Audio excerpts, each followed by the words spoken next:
غوث اعظم کا خدا کے فضل سے ہم پر سایہ غوث اعظم کا ہمیں دونوں جہاں میں گئے سہارا غوث اعظم کا ہمیں دونوں جہاں میں گئے سہارا غوث اعظم کا ایک وقت میں 17 مریدوں کے یہاں آج تھی 17 ربیع الثانی 18ویں لگ گئی ہے تھی 17 ایک بات یاد رکھیے گا کہ حضور غوث اعظم کی ولادت میں تو کوئی اختلاف نہیں ہے کہ آپ چاند رات کو پیدا ہوئے رمضان شریف کی، لیکن آپ کے وصال میں اختلاف ہے۔ اس میں کئی اقوال آتے ہیں، 8 کا بھی قول ہے، 9 کا بھی ہے، 10 کا بھی ہے، 11 کا بھی ہے، 13 کا بھی ہے، 17 کا بھی ہے۔ اس میں جو زیادہ قوی مانا جاتا ہے وہ 9 مانا جاتا ہے، کیونکہ ماہو سبحانی کا جو آپ کا جب ولادت ہوئی نا تو وہ 12 فروری تھی 1100 اور 1066 غالباً سن ہجری بنتا ہے، میرے خیال 66 بنتا ہے۔ تو یہ آپ کی جب تاریخ کو دیکھتے نا تو اس سے 9 نکلتی ہے، لیکن کئیوں کے نزدیک 17 بھی ہے اور غوث پاک کے دربار میں 17 ہی کو عرس منایا جاتا ہے۔ 17 بڑی چیز ہے، 17 کے اندر بڑی نسبتیں ہوتی ہیں۔ دیکھو فجر کے 2 فرض، ظہر کے 4 فرض، عصر کے 4 فرض، مغرب کے 3 فرض، عشاء کے 4 فرض، کتنے ہوتے ہیں؟ 17 رکعت 17 فرائض کی کروں پابندی سنت کی، تمہارے عرس کے صدقے میں یا غوث اعظم جیلانی۔ تو 17 بڑے عدد ہے۔ گئے ایک وقت میں 17 مریدوں کے یہاں کا سمجھ میں آ نہیں سکتا معمہ غوث اعظم کا سمجھ میں سکتا معمہ غوث اعظم کا سمجھ میں آ نہیں سکتا معمہ غوث اعظم کا۔ غوث پاک نے خود فرمایا کہ اے زمین پر مشرق میں رہنے والوں ہے، زمین پر مغرب میں رہنے والوں ہے، آسمانوں پر رہنے والوں سنو، اللہ نے کچھ چیزیں ایسی بنائی ہیں جنہیں تم نہیں سمجھ سکتے، اور انہی میں سے میں ہوں۔ تو سمجھ میں آ نہیں سکتا معمہ غوث اعظم کا۔ ندا دے گا منادی حشر میں یوں قادریوں کو۔ کچھ لوگ کہتے ہیں کہاں لکھا ہے بتاؤ، کون سی حدیث میں آیا یہ، کس نے لکھا ہے بتاؤ کہ منادی یوں ندا کرے گا، کہاں لکھا ہے؟ ہم کہیں گے عشق کی کتاب میں لکھا ہے۔ کہاں لکھا ہے؟ یہ ہمارا حسن ظن ہے، اللہ تعالیٰ کی ذات سے ہمیں حسن ظن ہے یہ کہ وہ ہم پر کرم فرمائے گا، اپنے غوث پاک کی زیارت ہمیں عطا فرمائے گا۔ غوث اعظم میدان محشر میں انشاءاللہ تشریف فرما ہوں گے نا تو کوئی آواز دینے والا انشاءاللہ ہمیں پکارے گا کہ ندا دے گا منادی حشر میں، اور ندا بھی قادریوں کو دی جائے گی۔ بس ہاں بس یہ بات یاد رکھنا، وہ جو کہتے ہیں نا کہاں لکھا ہے تو ان کو تو ہے ہی نہیں ندا، جو کہتے ہیں نا کہاں لکھا ہے تو فکر نہیں کرو تم کو نہیں ہے، یہ ہے قادریوں کو۔ ندا دے گا منادی حشر میں یوں قادریوں کو، کہاں ہے قادری وہ کر لے نظارہ غوث اعظم کا، کہاں ہے قادری کر لے نظارہ غوث اعظم کا۔ نظرت إلى بلاد الله جمعا كخردلة على حكم اتصالي۔ بخاری شریف کی روایت ہے، زیادہ دور جانے کی ضرورت نہیں ہے۔ بے عشق نبی پڑھتے ہیں جو لوگ بخاری آتا ہے بخار ان کو بخاری نہیں آتی. جو مومن اللہ کا قرب حاصل کر لینا تو اللہ تعالیٰ فرماتا ہے میں اس کی آنکھیں بن جاتی ہوں جس سے وہ دیکھتا ہے. تو غوث اعظم تو سبحان اللہ وہ شان والے بزرگ ہیں کہ امام میرے کہتے ہیں کہ صحابیت ہوئی پھر تابعیت بس آگے قادری منزل ہے یا غوث. الوہیت ہی احمد نے نہ پائی, الوہیت ہی احمد نے نہ پائی, نبوت ہی سے تو عاطل ہے یا غوث. نبی کے قدموں پہ ہے جز نبوت کہ ختم اس راہ میں حائل ہے یا غوث. غوث اعظم کی شان ہم کیا جانیں. غوث اعظم اللہ کے وہ ولی ہیں, کمال والے بزرگ ہیں سبحان اللہ کہ آپ فرماتے ہیں کہ میں اللہ کے تمام شعروں کو اپنی ہتھیلی پر ایسے دیکھتا ہوں جیسے رائے کا دانہ. اور یہ تو غوث پاک کی نظر ہے.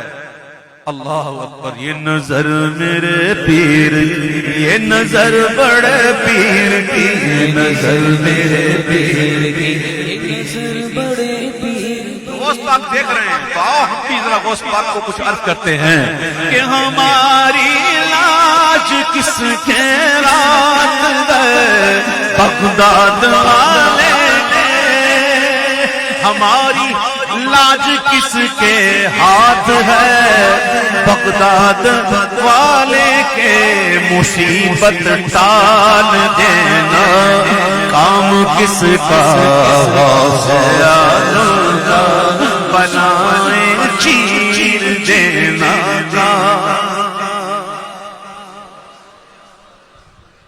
اتنے اشعار ہیں اتنے اشعار ہیں کہ میں پڑھتا رہوں نا تو کبھی ایک گھنٹے میں پورا نہیں ہوتا ہے. ایسا کلام ہے بس مقتا کہ جمیل قادری سو جہاں سے ہو,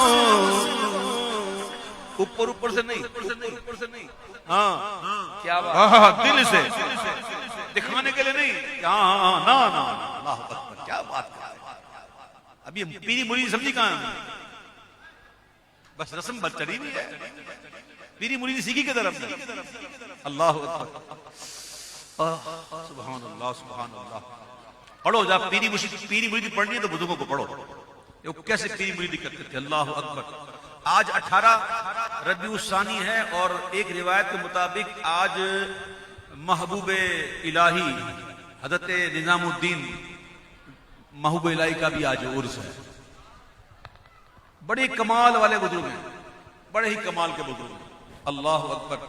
وہ کہتے ہیں جب میں اپنے شیخ کی خدمت میں حاضر ہوا خواجہ بختیار کاکی کی خدمت میں کہ جا کر ان سے مجاہدات کروں تو آپ نے 103 دن کے لیے آپ نے کہا تو اندر گھس جا کمرے میں, اور وہ بغیر کھائے پیے جناب گزار رہے تھے. 3 دن کے بعد کہیں سے کوئی کھانا آ گیا تو آپ نے سمجھا کہ کوئی رب کی کوئی طرف سے کوئی میرے لیے آیا ہے, تو آپ نے وہ کھا لیا. جیسے ہی کھایا نا تو آپ کو الٹی ہو گئی اور آپ کے اندر رہا نہ, اور شیخ کی خدمت میں گئے اور کہ حضور میرے ساتھ یہ ہوا. تو آپ نے کہا افسوس تو نے ان لوگوں کے گھر کا کھانا کھا لیا جو شراب کی کمائی کرتے ہیں. جا دوبارہ چلا کر آپ پھر چلے گئے. اب 3 دن یہ گزار گئے, 3 دن دوسرے 6 دن ہو گئے. اب ایسی حالت ہو گئی ان کی اللہ اکبر کہ کھانے کے لیے کچھ تھا ہی نہیں. ایسے ہی زمین پر کچھ کنکریاں پڑی تھیں, ایسے منہ میں ڈالی تو شکر ہو گئی. تو آپ نے یہ سوچا کہ کہیں کوئی شیطانی معاملہ نہ ہو, آپ دوبارہ پھینک دی. اب بھوک ہوتا کہ دوبارہ لی تو دوبارہ شکر 2-3 دفعہ کی تو پھر ان کو اطمینان ہو گیا کہ اللہ ہی کی طرف سے ہے. اسی لیے بھی ان کو گنج شکر کہا جاتا ہے. تو ایک دفعہ خواجہ غریب نواز تشریف لائے حضرت بابا بختیار کاکی کے یہاں, تو دیکھا کہ ایک نوجوان کمرے میں ہے. تو آپ نے کہا اے بختیار تو نے تو کوئی بڑا زبردست باز شکار کیا ہے. بابا فرید بڑا زبردست تو نے باز شکار کیا. اس نوجوان کو کب تک مجاہدے کرواؤ گے, اس کو دے دو اس کو. کہا حضور آپ کے ہوتے میں کیا تیرا مرید تو دے. پھر دونوں نے دیا خواجہ فرید الدین مسعود گنج شکر کو, اور ان کے جو مرید میں سے نا وہ حضرت نظام الدین اولیاء. اور بابا صاحب کی شان تو سبحان اللہ کیا شان ہے. پھر ان کے مریدوں کی شان بھی یہ ہے کہ فرماتے ہیں کہ خواجہ فرید الدین گجشکر نے دعا کی ان کے لیے کہ تیری دنیا میں بھی اللہ برکت دے. حالانکہ پہلے ان کے حالات بہت فاقے والے تھے, اتنے فاقے ہوتے تھے کہ ایک دن وہ کہتے ہیں کہ اتنے فاقے ہو گئے تو والدہ صاحبہ کہتی ہیں کہ فرید کہتے ہیں کہ نظام آج ہم اللہ کے مہمان ہیں. جو سمجھ رکھتے ہیں نا وہ سمجھ گئے. فاقے میں آ گئے تو والدہ کہتی ہے فرید نظام آج ہم اللہ کے مہمان ہیں. کہتے جب والدہ یہ کہتی نا تو میری ڈھارس بن جاتی, مجھے بہت خوشی ہوتی. ایسے دن گزارے انہوں. کہتے ہیں کہ ایک دفعہ بڑے فاقے تھے, اتنے فاقے تھے کہ کچھ بھی نہیں تھا. تو ایک پڑوس کے ایک گھر سے, ایک طاہرہ طیبہ عورت کے گھر سے کچھ آٹا آیا. تو آپ نے وہ آٹا ڈال کر پانی ڈال کر اس کو چولہے پہ رکھ دیا. تھوڑی دیر کے بعد ایک مجذوب آئے, وہ کہا کھانا کھانا. تو وہ کھانا اٹھا کر ان کو دیا گیا. انہوں نے اتنا کھایا اور باقی پھینک دیا. وہ کہا کہ بابا فرید نے تیرے لیے دعا کر دی ہے دنیا کی, تجھے دنیا بہت ملے گی. بس وہ دن تھا, اس کے بعد اتنا نظر آیا, اتنا تحائف آئے کہ آپ بانٹتے ہی رہتے تھے. اللہ اکبر. بڑے واقعات ہیں. تو سیدنا خواجہ نظام الدین اولیاء جو ہے نا وہ اتنے زبردست بزرگ تھے کہ ان کی چہیتے بزرگ جو مرید تھے نا وہ تھے حضرت امیر خسرو. اور امیر خسرو کا جو نا وہ دربار بادشاہت میں بڑا اثر و رسوخ تھا. تو بادشاہ بڑا بے قرار رہتا تھا کہ کہیں مجھے ملاقات کا موقع ملے, اور آپ ہمیشہ منع کر دیتے تھے. یہاں تک کہ کہتے نا بادشاہ میں آ رہا ہوں تو کہتے کہ میرے گھر میں 2 دروازے ہیں, میرے گھر میں اگر تو ایک سے آئے گا میں دوسرے سے نکل جاؤں گا. اور ایسے ہی ہوتا تھا. تو ایک دفعہ امیر خسرو نے کہا کہ حضور میں کوئی سیٹنگ کرواتا ہوں. وہ کہہ تو دیا, بعد میں خیال آیا کہ میں نے کیا کر دیا. پھر اس نے امیر خسرو نے اپنے مرشد سے کہہ دیا کہ بادشاہ کا پروگرام ہے آنے کا, وہ آنے والا ہے.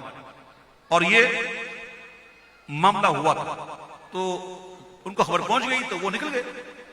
جس پر امیر خسرو پر بادشاہ بڑا برہم ہوا. اس نے کہا کہ تو نے میرا راز فاش کیا, میرا راز فاش کیا. تو کہا بالکل کیا, تیرے راز فاش کروں گا تو اس کی سزا مجھے موت ملے گی, لیکن میرے مرشد کو اگر تکلیف ہوئی نا تو میرا ایمان جائے گا. اس لیے میں نے بول دیا. یہ سن کر بادشاہ اتنا متاثر ہوا کہ مسکرایا اور معاف کر دیا. یہ پیری مریدی ہم نے سیکھی کہاں ہے؟ جو پیری مریدی جو کرتے ہیں نا سبحان اللہ, وہ کہتے ہیں جمیل قادری سوجا سے ہو قربان مرشد پر, کہ بنایا جس نے تجھے جیسے وہ بندہ سے آدم کا, بنایا جس نے تجھے جیسے وہ بندہ